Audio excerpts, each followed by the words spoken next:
আমার শ্বশুর এবং শাশুড়ি এসছে ঢাকার বাসাতে। রোজার সময় খুব বোরিং ফিল মনে করছিল, তাই তো উঠে আসলাম ছাদে। ছাদে কী করলাম সেটাই শেয়ার করব আপনাদের কাছে। আসসালামু আলাইকুম এভরিওয়ান, আশা করব সকলে ভালো আছেন আপনারা। আমার শ্বশুর শাশুড়ি আমার বিয়ে হওয়ার 9 বছর বয়সে তারা কখনো একসঙ্গে কোথাও বেড়াতে যায়নি। ফার্স্ট টাইম এই ঢাকায় আমার বাসায় তারা একসঙ্গে বেড়াতে আসছে, কিন্তু রোজার সময় কোথায় আর নিয়ে যাব বলেন। তাই তো তারা খুব বোরিং ফিল মনে করছিল। পরিশেষে ছাদে নিয়ে উঠলাম, ছাদের পরিবেশটা দেখাতে, যে ছাদে আসলে কীরকম গাছগাছালি আছে আপনারা দেখবেন ওঠেন।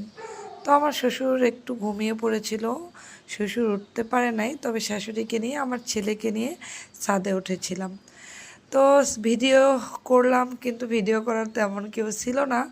আমার ছোট্ট জান বাচ্চাটা সে ভিডিও করেছে, কেমন হয়েছে জানি না, তবুও আর কি আপনাদের সঙ্গে শেয়ার করলাম। আমার শাশুড়ি এই 8তলা ছাদের উপর উঠে বলতেছে যে এত বড় বড় আর এত সুন্দর গাছ ছাদের মধ্যে লাগাইছে কিভাবে, কেমনে, মানে খুব এক্সাইটেড হয়ে গিয়েছে সে, যে ছাদের মধ্যে আসলে তারা গ্রাম থেকে এসছে, তারা তো বিভিন্ন ক্ষেতে বিভিন্ন গাছালি সবজি চাষ করে অভ্যস্ত। তবে 8তলা ছাদের মধ্যে এত এত গাছপালা দেখে মানে অবাক হয়ে গেছিল, যে এত সুন্দর আমের গাছ, আবার আম ধরেছে, মানে বিশ্বাস করতে পারতেছিল না এরকম আর কি। তো আমারও ভাল লাগতেছিল, আসলে আমের গাছে আম না ধরলে কি আর সৌন্দর্য বোঝা যায় বলেন তো। এত সুন্দর আম ধরেছে, মনে হচ্ছে যে কি বলবো আপনাদেরকে। শুধু আমি না, পেয়ারা, সবেদা, জাম্বুরা, আবার এমনকি আখও আছে সেখানে। আমার ছেলেটা ভিডিও করতে করতে আবার বলতেছে, আম্মু আমি একটু ভিডিওর মধ্যে থাকবো।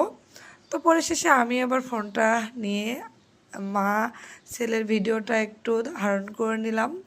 তো ধারণ করার পর আমার ছেলে তো খুব খুশি হয়েছে যে সেও একটু ভিডিওর মধ্যে আসতে পেরেছে।